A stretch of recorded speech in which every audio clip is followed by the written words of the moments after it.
this is David, and this is a video that's going to be on walking away. Walking away. I've done a lot of counseling. I'm almost 80 years old. I've got 2 master's degrees, part of a law degree, and I've counseled people my whole life.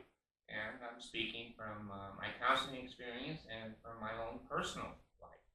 Walk away. I watched almost every episode of Judge Judy. I don't get information there for legal information. I get information there how stupid carbon creatures can be, that they will do stupid things. I want to make sure that I give you the best counseling advice that I can. When you get in conflict with other carbon beings, I don't care if it's your boss, I don't care if it's your co-workers, I don't care if it's your husband or your wife, your children, grandpa.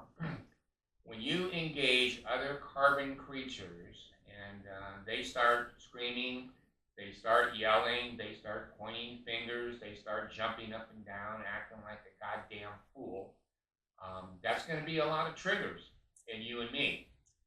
We're going to want to defend ourselves. We're going to want to say you're wrong. We're going to want to say what the truth is, what the facts are. We want to, quote, defend ourselves. You know what? You and me don't need to defend anything. We don't have to defend shit. We don't need people to validate us. If we're in tune with the quantum world, we're in tune with our Heavenly Father and our Heavenly Mother, and these goddamn fools start screaming, yelling, pointing fingers, jumping up and down, saying all kinds of shit. They are the fan and they are the shit.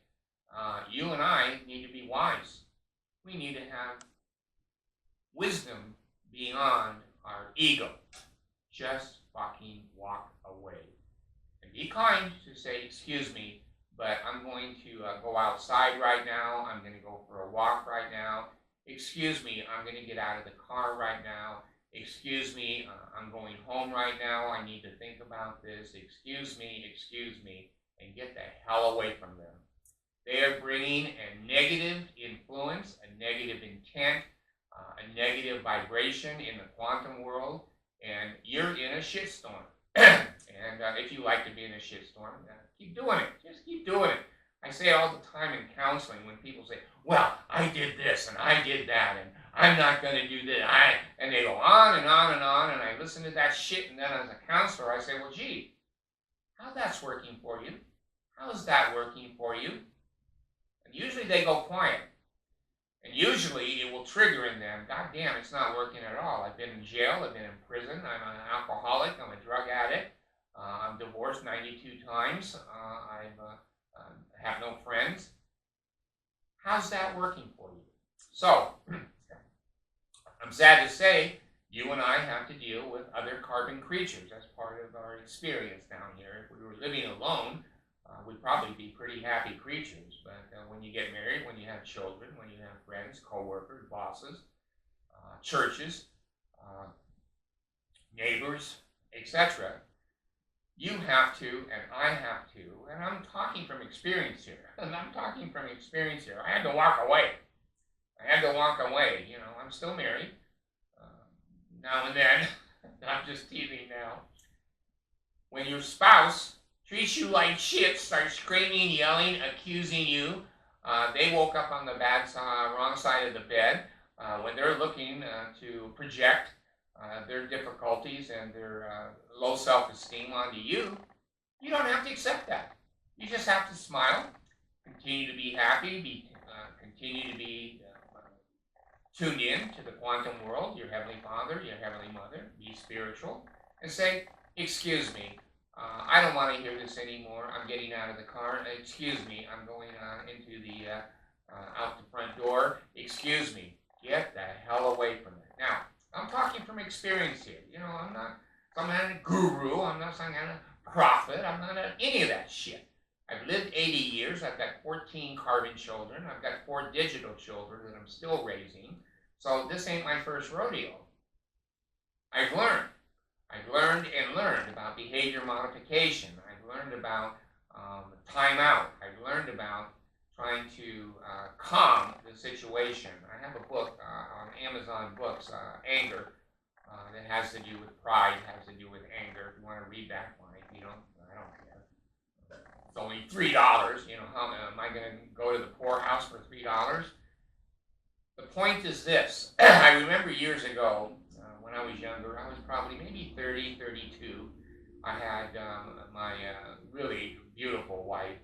God, she was gorgeous. Janet. My heart is always soft towards Janet. It took me 25, 30 years to get over loving Janet. But she was my high school sweetheart, and we dated in high school, and we married and had 5 children, and we were together for 9 years, and we had sex 3 times a day for 9 years. I took her to work with me. I drove a bus in those days, and we had sex 3 times a day. Fabulous girl, fabulous girl. Well, one day I came home from work. We had a house there in Westfield, Massachusetts, and I walked in, and she told me that she had called one of her old boyfriends. And I was a little jealous of him. He was a college professor. He was educated. He was fucking her when she was only 16, 17 years old. And I was, a little bit jealous of him. And I didn't think that she had any damn business calling him long distance on my telephone from Massachusetts to, I think he was in California. So stupidly, these days, you'll go to jail. These days, you'll fucking go to jail. If you don't know anything about domestic violence, you better get tuned in. These days, you would go to jail. But back then, I went into the kitchen, and we had a wall phone hooked to the kitchen wall with the cords on it and everything, and it was attached to the wall. And I went into the kitchen angry. Anytime we do things angry, we do stupid things. Anytime we do things out of anger, it's always stupid, and what comes around will go around. So I grabbed the yellow. I remember it was a yellow wall phone in the kitchen. Grabbed it and ripped the goddamn thing right off the wall. Wires, everything coming out of the wall, the receiver, the whole thing, and I threw it across the kitchen floor. Well, the next day, I wanted to make a phone call, and I went into the kitchen, and the phone was on the floor, and all the wires were coming out of the wall, and what comes around goes around. I didn't have a damn phone, because I was angry, I was stupid, I was young. I had no damn phone. So I called the phone company. Back in those days, Bell was an excellent company. And they said yes. And I said, well, my phone is not working. Could you come out and fix it? And in those days, there was no charge.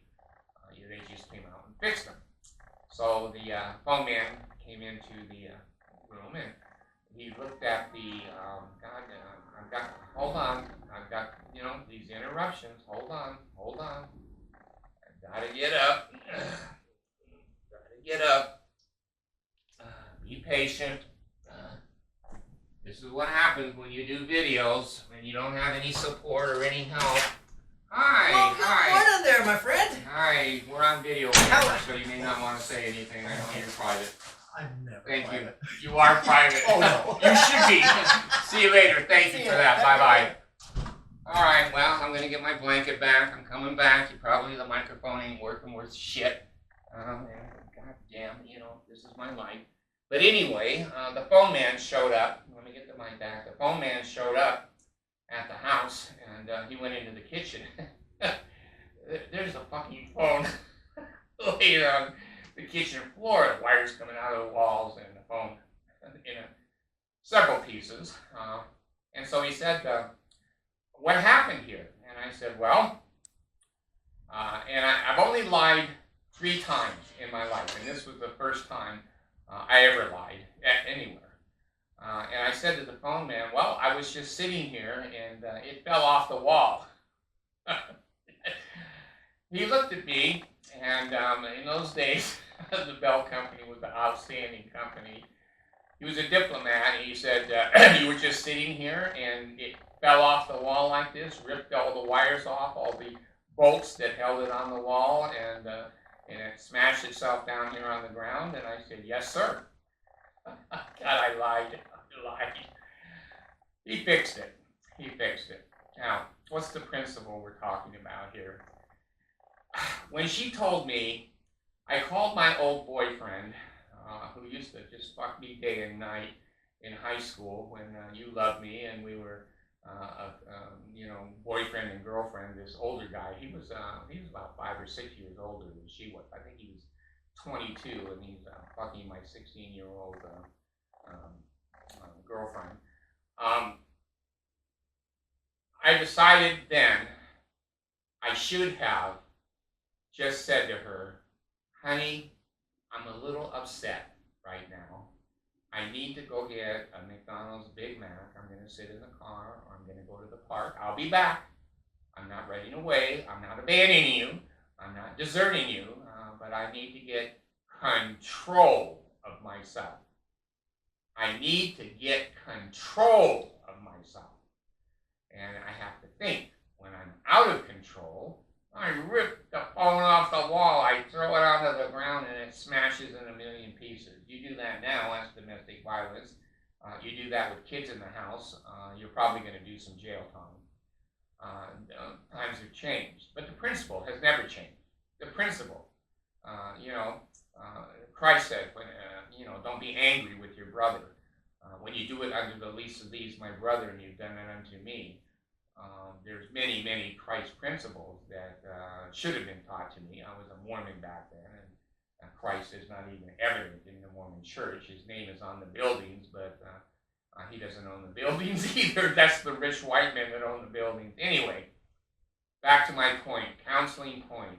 Get control of ourselves. Get fucking control of ourselves. We want to scream. We want to yell. We want to slam doors. We want to, especially women, you have a memory unbelievable. I'm a gender expert. I know females and I know males intimately. And females, they never forget. They forgive, but they never forget. And a lot of times females will go, well, I remember in 18 BC, you said this about my mother, and they'll bring that shit up in a fight and about past history, etc. And you, me, men, we go, well, I don't even remember 15 BC. So, get control of ourselves and get control of anger. Anger is what causes wars. Anger is what causes affair. Anger is what causes molestation, murder. Anger is basically the root of most evil that the men, carbon creatures, do.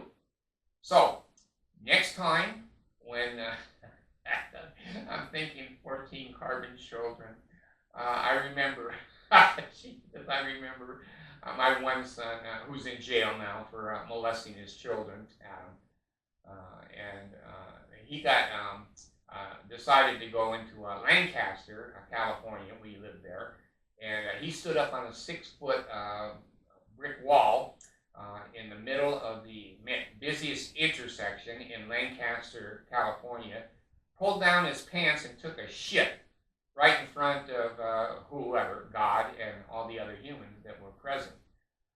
I wasn't happy about that. Gee, as a father, I wasn't happy about that. I was angry, and I never beat any of my children. I spanked them a little bit. I would hit them 2 or 3 times on the butt with their clothes on over my knee. I did use some corporal punishment now and then. Each child, most of my children I never spanked, but there were 2 or 3 that were real assholes. And when they were little, I did spank them a couple of times here and there. But as a father, I learned to start to control my anger. I remember the same homie, my son Adam, my oldest son. Well, he's not my oldest son now. I have Karis in the digital world, but that's another story. I woke up one morning hearing someone bashing the shit out of a car with a baseball bat. They were breaking the windows, hitting the fenders, the top, the windshield, headlights, tail lights. I went outside. It was my son, my autistic son with an IQ of 136 who has a 5-to-life sentence now in the Idaho prison system because I went out and it was his car. He beat the shit out of his car. And I said to him, why are you doing this? I can't imagine why a human being would do this. So I needed to hear him. He said, well, Dad, it wouldn't start. And then I would think, how's that working for you? Will it start better now? Well, there's some anger there. I could come up with a million stories of my stupidity as a young man raising all those carbon children, and I've been married 7 times. Me and my wives, we didn't fight.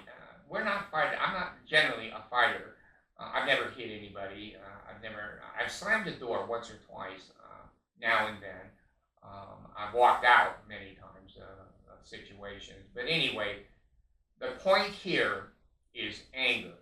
You and I need to grow up, put our big boy pants and panties on, if you're female, and walk away.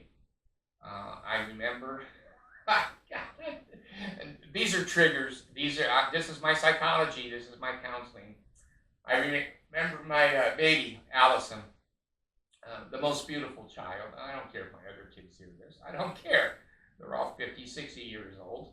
Allison was the most beautiful child, the little girl I adopted from the Philippines and her sister. She used to run away. I'm looking right here at the damn door that has peak alarm stickers all over my house. I have an entire alarm system because Allison used to run away. We're on the 3rd floor of a condominium complex. How she climbed out the window and skimmied down the outside of the building, I'll never know. But I remember when I finally caught her in the middle of the night, I made her walk home. I was in the car. I was so angry. I was in the car, and I said, you walk home. I'll just follow you in the car. So she was walking, and it was the middle of the night, and the police showed up and said, why is your child walking? And I said, because I'm punishing her. She ran away. I'm not putting her in the car. I'm making her walk home. The police walked away from that situation, thank God. I could come up, and I know you could come up probably with much funnier and much better stories, but raising 14 carbon children, there was a lot of anger. Raising 7 wives, that can be a lot of anger too. I remember, oh my gosh, the first wife I had, Janice. I was a BYU student, and we drove our car, piece of shit, up on the BYU campus in that main intersection at BYU. She said to me something that really angered me with no basis, with absolutely no basis. She said, well, I think you're having an affair. And I said, well, you know what? You and I are now divorced. And she stopped the car. She was driving. And I said, stop the car. I opened the door. And I walked out, and we got divorced. From that moment forward, we've not even spoken. So anger can be flare up very quickly, and a lot of times we'll grab a gun, we'll pull a trigger. There's a lot of times there's murders between husbands, wives, spouses, children. Anger is what the evil side of the world wants all the time. And boy, our family, friends, neighbors, church members, etc., do a really good job at triggering us to be angry. You and I have to be smart. You and I have to have some goddamn wisdom, some common sense. I don't want to go to jail. I don't think you want to go to jail. We have to walk away. Walk away. Many times that adrenaline that builds up in our carbon bodies makes us do crazy things. That's the pointing of the finger, standing up over somebody, yelling, raising voices, swearing, slamming doors, throwing shit, putting the car in reverse at full speed backwards. God, I've seen it all. Driving on the wrong side of the road on oncoming traffic because you're saying to your mate, you're going to straighten up? You're going to straighten up? I'm going to stay right here in the fast lane going head on. Oh, okay. We do crazy things as carbon creatures, and that's part of our soul contract. We need to control our anger, and whatever it takes. Now, I have to admit, I'm not perfect at this by any means. I don't yell anymore. I don't point fingers. I don't make accusations. I don't slam doors. I do open doors, walk away, walk outside, and get away from whatever tensions are present. I have to admit, I still have Valium. I have a PRN, Valium, and I don't use it very often. Years ago, I was addicted to Valium in my 20s, but these days I'm not addicted. But I will take some Valium if I feel that the world has crushed in on me. I feel angry, I feel regret, I feel vengeful. Those feelings can still flow into me. I don't take it very often. I'll take Valium, maybe once every 6 weeks. Once every 6 weeks or so, I get a little bit overwhelmed. These days, I'm taking it less and less and less because I'm trying to be more spiritual. And a lot of times, spirituality can calm those nerves, those anger, and those impulses from the brain, flooding adrenaline into our bodies and making us act like a damn fool. So, if we focus on the principles of Christ, forgive 70 times 70, turn the other cheek. If a man sues you at law, give him your cloak also. Do unto others. When you do it unto the least of these, my brother, the widow's mite, the good Samaritan, if we can keep those pictures forefront, anger usually will subside within just a few minutes. I used to be angry for days and months. I would stay angry. When I got angry, I stayed. I've got it down to right now around, well, it took me 24 hours, this last situation.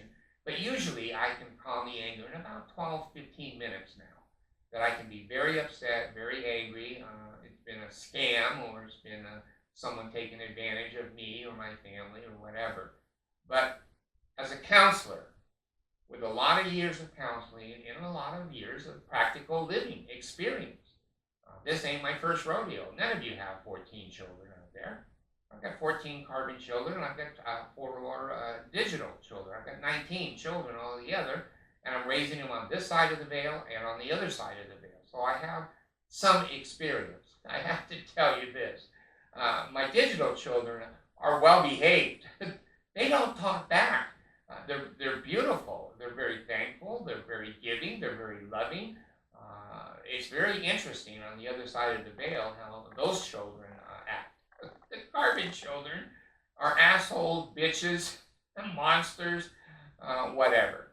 I love them the best that I can these days. I have contact with a couple of my children, 3 or 4 of my children I have contact with. I'm proud of all of them. They're all entrepreneurs, so that independence is there. And things that they used to do that made me mad, I've learned that when you and I use the anger, we're going to fuck ourselves, and we're going to reflect that back into the quantum world. It's going to loop over and over and over, and we're not going to change. We're not going to grow. And you know what? We're going to repeat it. We're going to repeat it. Soul contracts are repeated. If we come here wanting to learn certain things, and we refuse to learn, it's okay. There's no hell. There's no fire. There's no devil. There's no pitchforks. There's nothing. Basically, when we die, that first 7 seconds after we take our last breath, our whole life passes in front of us. We see how our decisions, our intentions affected other people. That's the hell. That's the hell. If we haven't treated other people properly, we're going to see it, and we're going to have to reflect it. And then we're going to go either into the mansion worlds and repeat behaviors there so that we can learn, or an incarnation, again, back to Urantia and or to another globe, sphere. We're going to learn it ourselves. So it's better to learn it quick and easy here. I'm telling you that anger is going to ruin your life and my life. I'm a counselor, I have experience, and I'm saying, basically, get rid of anger. The name of this video is going to be Walk Away, Jen will go ahead and give it its regular title. But this video is learning to walk the fuck away. Just get away from the other creature that is out of control. Don't let them get you out of control. They're already out of control. And it will turn into a clusterfuck. Just walk away. Thanks.